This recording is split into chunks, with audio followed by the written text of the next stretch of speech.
Acts 17:24, we know, says God made the world, the cosmos, and everything in it.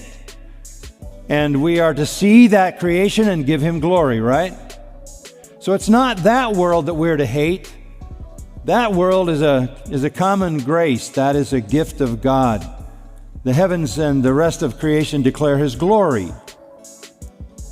We can love the expression of God in the world, and as believers we should do that. That's why it's so important not to believe in evolution, because you can't give a nameless, impossible credit for the magnificence of the physical creation to an equation that says nobody times nothing equals everything. That's insanity. The physical world should be appreciated, and it should be given a measure of affection because it is testimony to the grandeur and the glory and the majesty of God. We can love the human world. In fact, God even loves the human world. God so loved the world that He gave His only begotten Son. In chapter 2 of 1 John and verse 2, we have an advocate, verse 1, Jesus Christ the righteous, who's the propitiation or the satisfaction for our sins, not for ours only, but also for those of the whole world.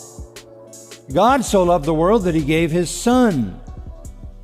So the world that we are permitted to love and should love is the created world, and we should give God the glory for the magnificence of His creation. Nothing irritates me more than to hear somebody talk about Mother Nature. There is no Mother Nature. God deserves all the glory and all the credit. And if you want to know how the whole universe was created, read the first 2 chapters of Genesis, and that's it. And there was only one eyewitness, and that was God, and that's the only account we have. You say, well, what about science? Science has nothing to say about creation.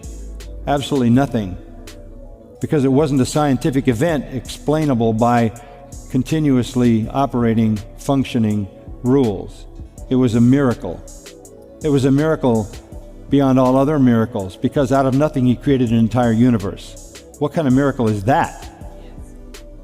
You can't explain it by science. That's ridiculous. But you can give God glory for His creation.